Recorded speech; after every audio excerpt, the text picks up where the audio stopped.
जय हिंद। देखिए, रूस और यूक्रेन की लड़ाई को लगभग 2 साल पूरे होने जा रहे हैं। ये फरवरी में इसका 2 साल हो जाएगा। अभी जिस एरिया में रूस एंट्री कर चुका था यूक्रेन में, वहां से जब वो लौट रहा है ना, तो अपने पूरे रास्ते में माइंस बिछाते जा रहा है। और ये माइंस दो तरह के, एंटी पर्सनल और एंटी टैंक। एंटी पर्सनल पे थोड़ा सा वेट आता है एक आदमी का, तो ब्लास्ट कर जाता है, और एंटी टैंक में ज्यादा वेट आता है, उस वजह से वो ज्यादा ब्लास्ट करता है और बड़े व्हीकल्स को तबाह करता है। उस पर कई टन का लोड आता है। तो अभी यूक्रेन के लोगों को, यूक्रेन के सोल्जर्स को ना माइंस हटाने में बहुत प्रॉब्लम हो रहा है। रीजन क्या है, तो कहीं कहीं फेंक के चला गया है, और अगर नहीं हटाया जाएगा तो कई सालों तक होते हैं। आप सोचिए कि सेकेंड वर्ल्ड वॉर के खत्म हुए अभी 70 साल हो गए हैं यहाँ पर। उस समय के भी कुछ कुछ माइंस हैं जो अभी भी फटते हैं वहां पे, क्योंकि वो ब्लास्ट नहीं हुए थे। इधर कभी कभी फट जाते हैं वहां पे। तो इतना ज्यादा तबाही हो जाता है। अमेरिका जब वियतनाम से गया था, तो वहां पे भी कई सारे बम बारूद बाद तक में फट रहे थे यहाँ पर। इतना लंबा ये सब का सेल्फ लाइफ होता है। ये बारूद है, यहाँ पे कभी भी ब्लास्ट हो सकता है। जितना समय बीतेगा बहुत कमजोर पड़ते जाते हैं। और इसी बीच यूक्रेन और रूस की लड़ाई में रसिया ने अमेरिका को धमकी देने के लिए, अमेरिका को एक लेसन देने के लिए, अभी उसके ऊपर एक प्रेशर बनाने के लिए एक नए मिसाइल का परीक्षण किया। और ये नया मिसाइल पानी के अंदर से मारता है, पता ही नहीं है, हिडन टारगेट है। ये साइलेंट किलर कहा जाता है पनडुब्बी को। पनडुब्बी के अंदर से ये बैलिस्टिक मिसाइल को मारा है। अब ये बैलिस्टिक मिसाइल कैसे काम करती है इसको समझते हैं। ये बैलिस्टिक मिसाइल यूक्रेन के लिए है नहीं। यूक्रेन के लिए तो छोटी मिसाइलों की जरूरत है, जो कम दूरी तक जाती हैं और थोड़ी तबाही मचाती है, उसे टैक्टिकल मिसाइल कहते हैं। तो यूक्रेन के लिए तो टैक्टिकल मिसाइल ही बहुत है। लेकिन जो लॉन्ग दूरी तक जाती है और हैवी तबाही मचाती है, उसे कहते हैं स्ट्रेटेजिक मिसाइल। तो रशिया ने अभी स्ट्रेटेजिक मिसाइल का परीक्षण किया, और जो कि पनडुब्बी के अंदर से, देखिए ये जो पनडुब्बी है, ये बड़ा शांत दिखती है, इसको साइलेंट किलर कहा जाता है। ये बंदरगाह पे लाया जाता है, ये बबल्स लगाए जाते हैं ताकि ये बंदरगाह से टकराए नहीं, जिससे कि इसके स्ट्रक्चरल डैमेज हो जाए। तो यहाँ लाया जाता है बंदरगाह पे, ये पानी के अंदर चली जाती है। अभी तो ये किनारे पे है, इसलिए ये बाहर दिख रही है। इसके ऊपर रबर की कोटिंग की जाती है, जिस वजह से इसके अंदर का वाइब्रेशन पता नहीं चलता है, और सोनार के अंदर ये डिटेक्ट नहीं हो पाती है। और जब ये इसको बंदरगाह से दूर ले जाना होता है, तो टग बोट से इसे ढकेल के गहरे पानी में ले जाया जाता है। ये टग बोट्स बहुत जरूरी होते हैं। कितने भी बड़ी जहाज हो जाए, चाहे टाइटेनिक हो या भारत का विक्रमादित्य, विक्रांत, जो भी युद्धक जहाज हो जाए, उनको टग बोट्स ही बंदरगाह तक खींच के लाते हैं। और बंदरगाह से भी बाहर करने का काम यही छोटे वाले टग बोट्स करते हैं। बड़े पावरफुल होते हैं, ये ढकेल के लेके चले जाते हैं, फिर गहरे पानी में ही आगे चले जाते हैं। तो ये सबमरीन जो होते हैं साइलेंट किलर है। ये पानी के अंदर चली जाएगी और पता ही नहीं चलेगा। और पानी के अंदर जाने के बाद ये मिसाइल को फायर कर देगी। ये पनडुब्बी जो है पूरा पानी के अंदर चली गई, और इसके अंदर से ये मिसाइल फायर कर देगी ऊपर से, और ये अचानक पता ही नहीं चलेगा कहाँ गया। इसका स्ट्रक्चर काफी कॉम्प्लिकेटेड होता है पनडुब्बी का। आगे का पोर्शन तो मेनली इसका केवल एमुनेशन के लिए यूज होता है। यहाँ पर, यहाँ ऊपर की ओर ये वर्टिकल्स मिसाइलें होती हैं निकलने के लिए। आगे से इसके अंदर टॉर्पीडो लगे होते हैं। टॉर्पीडो क्या होता है, अंदर अंदर किसी दूसरी पनडुब्बी को मारना है तो टॉर्पीडो, या अंदर से किसी पानी वाली जहाज को मारना है तो टॉर्पीडो। लेकिन टॉर्पीडो ग्राउंड अटैक नहीं कर पाता है। इसलिए ग्राउंड अटैक करने के लिए, जैसे पानी के अंदर किसी देश के ऊपर हमला करना है, तो उसके लिए आपको मिसाइल की जरूरत होती है। तो वर्टिकल लॉन्च के लिए मिसाइल, सामने के लिए यूज कर देते हैं टॉर्पीडो। कई बार टॉर्पीडो के लिए पीछे से भी स्पेस दिए रहते हैं, टॉर्पीडो के लिए अलग अलग जगह से फायर करने के लिए। अब अलग अलग जगह पे यहाँ पे यूजेस होते हैं इसके। पनडुब्बी का स्ट्रक्चर काफी कॉम्प्लिकेटेड होता है पनडुब्बी का। बेसिकली ये आगे का एरिया हो गया टॉर्पीडो के लिए, ऊपर वाला ये मिसाइल के लिए हो गया, battery system, accommodation system, command centre, APU centre, अलग अलग चीजें होती हैं। पूरी पनडुब्बी की संरचना काफी जटिल होती है। और बड़े साइज की पनडुब्बी पूरी दुनिया में सबसे ज्यादा रसिया बनाता है। उसकी पनडुब्बी बहुत बड़ी साइज की होती है, जिस वजह से उसमें बहुत ज्यादा साइज के मिसाइलें आ जाती हैं। ये पनडुब्बी जो दिखने में शरीफ होती है, इसके आगे का एरिया में पूरा मिसाइल ऐसे भरे रहते हैं सब। यहाँ पे आप देखिए, पनडुब्बी के आगे का ये हैच खुल जाता है, और इसी में से अंदर से मिसाइल निकलती हैं सब। यहाँ पे ये पानी के अंदर चला जाएगा, अभी तो इसमें पानी घुस जाएगा। यहाँ पे इसके अंदर हैच होता है। यहाँ देखिए कितना हैच बना हुआ है, 1 2 3 4 5 6 7 8। हमको तो 8 दिख रहा है, 8 इधर है, 8 इधर है, यानी 16 बैलिस्टिक मिसाइल मार सकता है यहाँ पे। और हर बैलिस्टिक मिसाइल में परमाणु बम अब यूज कर सकते हैं। बैलिस्टिक मिसाइल बेसिकली परमाणु बम के लिए होती है। तो सोचिए इतना ज्यादा ये पावरफुल होता है। जब इसमें से मिसाइल निकलता है तो पानी इसके अंदर नहीं घुस पाता है, क्योंकि ये पानी के अंदर चली जाती है। मिसाइल निकलने से पहले इसके अंदर स्टीम, भाप छोड़ा जाता है, जो प्रेशर से पानी को आने ही नहीं देता। अब तब तक यहाँ से मिसाइल चली जाती है, फिर ये हैच को बंद कर दिया जाता है, और अंदर साइलेंट किलर बोला जाता है इन पनडुब्बियों को। अब ये इतना अंदर से फायर करेगा, पता ही नहीं चलेगा कहाँ है, समुद्र के अंदर। और हिटलर की सेना की ये बहुत बड़ी ताकत थी, यू बोट्स। उसने यू बोट्स बोला था यहाँ पर। तो ये नौसेना का एकदम रीढ़ कहा जाता है पनडुब्बी, किसी को भी पता ही नहीं चलेगा, अंदर अंदर रहेगा, ना रडार में आने वाला है ना किसी में। और परमाणु पनडुब्बी है तो बाहर भी नहीं निकलेगा। जैसे डीजल इलेक्ट्रॉनिक पनडुब्बी क्या होती है, वो बाहर निकल के अपना जनरेटर चालू करती है और उससे बैटरी चार्ज कर लेती है, और बैटरी चार्ज करने के 6-7 घंटे पानी के अंदर रहती है। लेकिन जब बैटरी डिस्चार्ज होता है तो जनरेटर ऑन करने के लिए उसे एयर की जरूरत होती है, उसके लिए वो पानी की सतह पे आता है और वहां डिटेक्ट हो जाता है। लेकिन परमाणु पनडुब्बी में ऐसा कुछ नहीं होता है, वो अंदर ही अंदर रहेगी और पता नहीं चलेगा, अंदर से अचानक से मिसाइल निकल के मार देगा। तो रशिया ने जो अभी मिसाइल परीक्षण किया है और ब्लावा मिसाइल का परीक्षण किया है, यह मिसाइल बैलिस्टिक मिसाइल है और पानी के अंदर से ही फायर किया जा सकता है।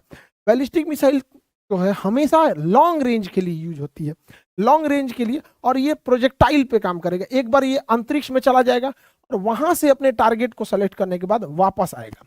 तो इस मिसाइल को अंतरिक्ष में जाना जरूरी होता है, स्पेस में जाके फिर आता है, एटमॉस्फेयर के ऊपर चला जाता है और उसके बाद आके ये हमला करता है। और ये कई पार्ट्स में होते हैं। देखिए इसका रेंज हमेशा ज्यादा होगा, ये ज्यादा तबाही मचाएगा, ज्यादा दूर तक जाएगा, इसलिए इसे स्ट्रेटेजिक कहते हैं। अगर कम तबाही और थोड़ी दूर तक जाता है तो उसे हम टेक्टिकल कहते हैं। इसमें रॉकेट इंजन का यूज होता है। क्यों? क्योंकि जब ये एटमॉस्फेयर को छोड़ देगा तो यहाँ पर हवा खत्म, ऑक्सीजन खत्म, और आपको पता है कि किसी भी चीज को जलने के लिए ऑक्सीजन की जरूरत होती है।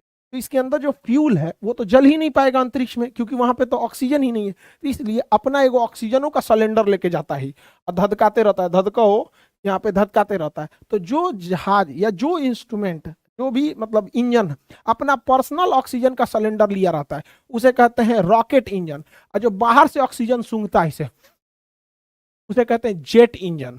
तो जहाज में लगल रहता है जेट इंजन, हेलीकॉप्टर में जेट इंजन, वो बाहर से सूंघ लेता है ऑक्सीजन, इसे हो गया काम। ई अंतरिक्ष में चल गया, पता चला सूंघ ही नहीं पाएगा। अब हवाई जहाज लेके हम लोग अंतरिक्ष में जाइए नहीं सकते। हवाई जहाज तो चल जाएगा, मर जाएंगे बाकी लोग, क्योंकि जाने के बाद इंजन बंद हो जाएगा, जैसे ही एटमॉस्फेयर में इंटर करेगा बंद हो जाएगा इंजन, वहां पे दुर्घटना हो जाएगा। तो ये अपना ऑक्सीजन का एक अलग से टंकी लेके जाता है, तो वो हो गया रॉकेट इंजन का यूज होता है। और इसे कम्युनिकेशन के लिए सैटेलाइट की जरूरत पड़ती है। बिना सैटेलाइट के बैलिस्टिक मिसाइल को गाइड नहीं किया जा सकता, क्योंकि ये पृथ्वी के बड़े दूर तक हमला करते हैं सर। तो इसे क्या होता है कि कोई ना कोई सैटेलाइट चाहिए उसे टारगेट दिखाने वाला। अब जब ये वापस आता है तो अपने काइनेटिक एनर्जी और पृथ्वी के ग्रेविटेशन की वजह से बहुत तेजी से आता है। अब यहाँ पे क्या किया वैज्ञानिकों ने, दिमाग लगाया कि जब मिसाइल भेज ही रहे हैं तो इसके साथ इसके अंदर 8-10 ठो परमाणु बम रख दे। एक ठो यहाँ गिरा देते हैं, एक यहाँ गिरा देते हैं, एक यहाँ गिरा देते हैं, कुछ यहाँ गिरा देते हैं, तो हो गया एक ही से मल्टीपल टारगेट पर हमला किया जा सकता है। इसलिए ये बैलिस्टिक मिसाइल बहुत खतरनाक होते हैं। भारत को जब बनाया गया परमाणु बम और बैलिस्टिक मिसाइल, तो एपीजे अब्दुल कलाम ने कहा कि ये शांति का हथियार है, क्योंकि जब तक ये हमारे पास रहेगा हम शांति से रहेंगे, ये लड़ाई का हथियार नहीं है। तो हकीकत बात है, नहीं तो आज हम लोग को भी मार देते, सो यूक्रेन की तरफ पिटा जाते हैं, कभी गाजा का हाल हो गया रहता। आज कोई आया ना भारत को आंख दिखाए, पूरा गर्दा लगा के या निकाल लेगा आदमी यहाँ पे। तो भारत की सेना है ना उस तरह के मजबूत, ये सब मिसाइल वगैरह है सब, इसीलिए हम लोग भी सुरक्षित है। तो ये कई सारे मतलब टारगेट को एक साथ इंगेज कर सकता है, मल्टीपल टारगेट को। लेकिन मल्टीपल टारगेट के लिए मल्टीपल सैटेलाइट भी जरूरत होते हैं, क्योंकि अगर टारगेट दूर दूर है तो यहाँ तो रसिया के पास कोई सैटेलाइट की कमी नहीं है, ना ही भारत के पास सैटेलाइट की कमी है। तो ये टेक्नोलॉजी भारत के पास भी है, रसिया के पास भी है, और हम दोनों की टेक्नोलॉजी भी शेयर ही कर लेते हैं। तो अमेरिका के पास भी है ये टेक्नोलॉजी, लेकिन अमेरिका इससे काफ़ी डरा हुआ है, इस चीज़ को लेकर अमेरिका के लिए एक टेंशन बना हुआ है। अभी ये स्टार्टिंग फेज में है, और ये जब री एंट्री करती है तो इसके साथ ये इसकी रेंज जो है लगभग 8,000 किलोमीटर है। अमेरिका का किसी भी कोना दुनिया के जगह पे ये जाके मार सकती है। मान के चलिए अगर किसी को 8,000 से ज्यादा मारना है, 10,000, तो क्या दिक्कत है, पनडुब्बी पानी में उतरेगी, 2,000 किलोमीटर चल देगी, वहां जाके मार देगी। तो पानी तो पूरी दुनिया में फैला हुआ है, कहीं भी जाके मार सकती है। और इसके साथ 6 पेलोड जा सकते हैं, 6 परमाणु बम एक साथ ले जा सकता है। 2 गो मारा था जापान के हिरोशिमा नागासाकी में, जापान तबाह हो गए थे। तो अभी अमेरिका के लिए सरदर्द बनाया हुआ है यहाँ पर, क्योंकि ये पनडुब्बी कहीं भी जा सकती है, नहीं भी जाएगी तो यहीं से मार देगा किसी भी शहर पे, ज्यादा उड़ेंगे तो यहाँ पर। अभी अमेरिका भी इंगेज हो चुका है, फंस गया है इजराइल और फिलिस्तीन में। यहाँ उसने 2-2 जंगी जहाज लगा रखा है भूमध्य सागर में और लाल सागर में लगा रखा है, क्योंकि लाल सागर से अगर हटेगा तो हैती विद्रोही इधर से चलेंगे यहाँ पर, हौती विद्रोही, और अगर भूमध्य सागर से हटेगा तो तुर्की और रसिया इसकी मदद करने के लिए चल देंगे। तो इजराइल की सपोर्ट के लिए अमेरिका वहां पे लगा के रखा है अपना जंगी बेड़ा। रसिया भी एक और प्रॉब्लम को फेस कर रहा है, रसिया के ऊपर प्रतिबंध लगा दिए गए, जिस वजह से वो व्यापार नहीं कर पा रहा है, और जो उसके पहले से व्यापार हो चुके हैं, जिसके डील साइन हो गए हैं, उसके में भी पेमेंट में बहुत दिक्कत आ रहा है। रसिया के ऊपर बैन, एम्बार्गो और सैंक्शन तीनों तरह की समस्याओं को फेस कर रहा है। देखिए एम्बार्गो क्या होता है, किसी खास चीज को रोकने के लिए एम्बार्गो लगाया जाता है। जैसे मान के चलिए फिलिस्तीन और इजराइल के बीच में जो कॉन्फ्लिक्ट हो रहा है, तो फिलिस्तीन की ओर से अरब कंट्री है, अगर अरब कंट्री ये कह दें कि वो ये इजराइल वगैरह मैटर पे, कि अगर अरब कंट्री कह दे कि हम उन्हें पेट्रोल नहीं देंगे, मेनली वो केवल एक प्रोडक्ट या एक से दो प्रोडक्ट पे रोक लगाते हैं, तो उसे एम्बार्गो कहते हैं। जैसे ऑयल एम्बार्गो ऐसे अरब कंट्री ने कर दिया था, हालांकि अभी उनमें इतना हिम्मत बचा नहीं है कि जो इजराइल के खिलाफ इतना बड़ा एक्शन वो ले पाएंगे। तो एम्बार्गो होता है तो किसी एक दो चीज पे रोक लगा देना उसे एम्बार्गो कहते हैं। पूरे कंप्लीट रोक देना उसे कहते हैं बैन लगा देना। कंप्लीट रोक दिया तो बैन। तो एम्बार्गो छोटा हो जाता है, बैन थोड़ा बड़ा होता है। सैंक्शन, सैंक्शन के कई रूप होते हैं, जैसे स्पोर्ट सैंक्शन लगा देना कि रूस के खिलाड़ी नहीं आ पाएंगे, पॉलिटिशियन सैंक्शन लगा देना, किसी राजनीतिक डिप्लोमेटिक को नहीं ले आना। तो सैंक्शन के कई रूप होते हैं, इस किसी भी तरह से हो सकता है, ट्रेड सैंक्शन हो सकता है, कई तरह के। तो रसिया क्या कर रहा है ना, अभी वो पेमेंट नहीं कर पा रहा है, और भारत ने रसिया से S-400 मिसाइल सिस्टम खरीदने की बात की थी, तो जिसमें रसिया को भारत ने हर एक पेमेंट कर दिया था डॉलर में, लेकिन 2 स्क्वाड्रन की अभी पेमेंट बाकी थी।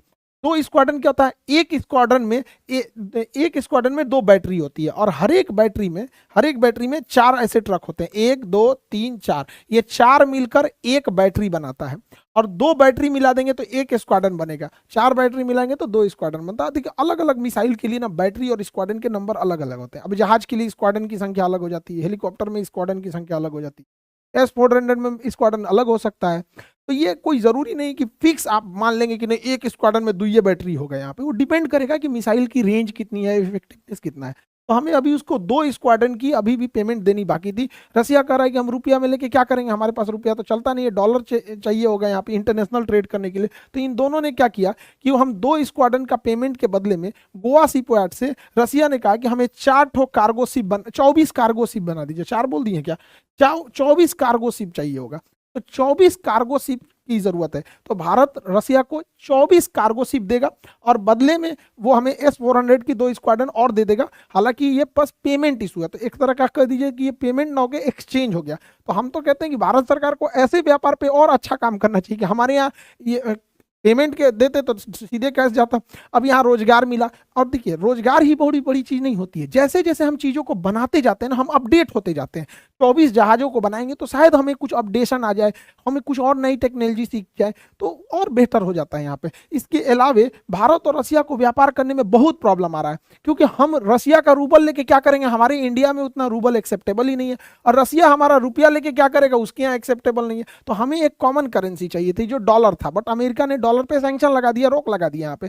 तो हम क्या करें, तो हमारा व्यापार दुबई से भी अच्छा था, और रसिया का भी दुबई से बहुत अच्छा है, तो दुबई का दिरहम। तो अभी हम दोनों व्यापार किस में करेंगे, दिरहम में, क्योंकि रूस दिरहम को लेके यूएई में भेजा सकता है, और हम लोग भी इसे कर सकते हैं यूएई के पास। तो हम दोनों के पास दिरहम अच्छा है, और यूएई जो है इस मामले में बहुत बेहतरीन है, वो इस सब चीजों में व्यापार में सैंक्शन वगैरह में नहीं पड़ रहा है। तो ये दोनों के बीच का एक रास्ता निकाला गया।